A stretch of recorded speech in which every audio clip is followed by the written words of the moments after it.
Welcome back to Latin 2 in the Wittenberg Academy. We're ready for lessons 43 and 44, beginning on page 76. 44 is just a review, so we'll go ahead and add that to this video as well. Third declension continued and the dative with adjective. So this is a good exercise. Number 2, decline together. Mulier felix. Mulier felix. So the genitive would be mulieris felicis. And so that's a mare ingens, mares ingentis. So that's a very good way to practice your nouns and your adjectives, is to put two of them together of different conjugations. So you might also put what? Amicus fortis, a brave friend. Do those together. Here they have puer fortis. So that's a good exercise. I would encourage you to do that as part of your practice of learning these endings. So not only should you be running over the endings, especially as we're getting more and more endings, and that's just going to keep building and building all through this first year of Latin, you should not only be writing them once on your card and studying your card, but then it's also a good idea to do a little extra practice writing them out. So saying them out loud, try to say them with your eyes closed, write them out until you can finally do it with a blank sheet of paper. That's how you know you've really learned it. Section 3, dative with adjectives. Adjectives implying nearness, fitness, likeness, help, kindness, trust, obedience, and the like, with their opposites, govern the dative, as in equus et canis animalia sunt homini fidelia. The horse and the dog are animals faithful to man. So again, in English it'll usually make sense. He is kind to me. He is obedient to her. Whatever the case may be. That'll make a lot of sense. And again, when we see a dative, we try to translate it the first time with in. Is usually a good way to do that. All right, or to. So try the dative with to or with in. Vocabulary. Just a few adjectives for vocabulary. Fidelis, faithful. Idoneus, fit or suitable. Inimicus, hostile. And jucundus, pleasant. So no new paradigms in lesson 43 and in lesson 44. So we've got some time here for you to really get down the third declension. So we've thrown at you many new adjectives and nouns in the third declension. Now it's time to slow down and really consolidate what you have learned. So we'll go ahead and do these 4 sentences now. So pause the tape, do your best, come back to get the answers. Number 1, Kaiser legatum populo Romano fidelem habebat. Kaiser legatum populo Romano fidelem habebat.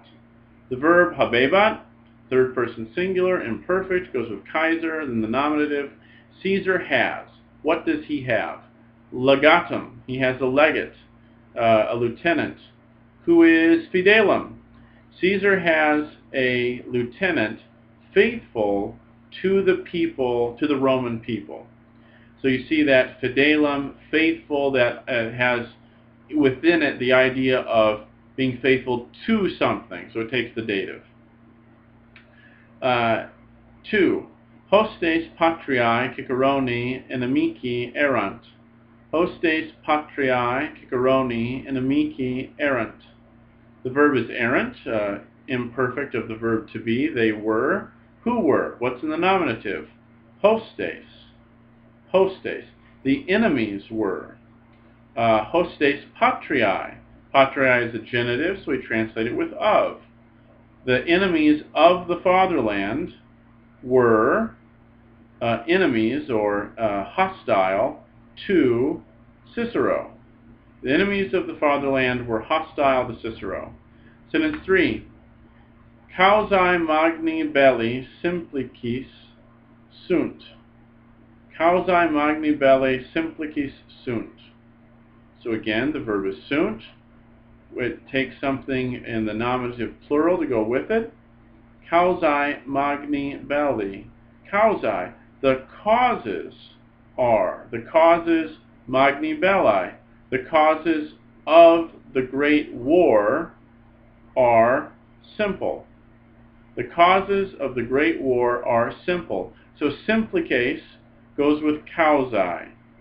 They're both feminine, nominative plural. Magni belli is genitive, masculine, singular. The causes of the great war are simple.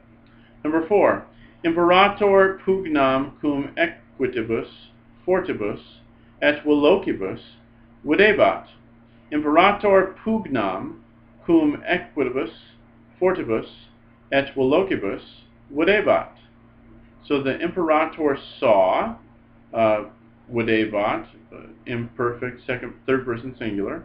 What did he see? Something in the accusative, pugnam.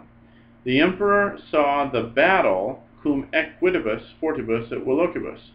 He saw the battle with with brave and fast horses. He saw the battle, that was taking place with brave and fast horses. Lesson 44. Again, it's simply a review of the third declension. So you have here a break to take a look at all the forms, take a little extra time to to learn your forms of the third declension. So you can explain the difference between consonant stems and I stems. So go back and look at mare, and go back and look at kiwis, and see how those, the difference between those. Where are they different? And so forth. So it's really just, as I say, it's an optional lesson. It's dead space because we've thrown so much new stuff at you. So just take this extra time this lesson provides to consolidate what you know about the third declension, because next time, lesson 45, the last lesson before the midterm, includes one more declension, the fourth declension. So hit the third declension hard, use this extra time for that, and then get to the fourth declension in the next lesson.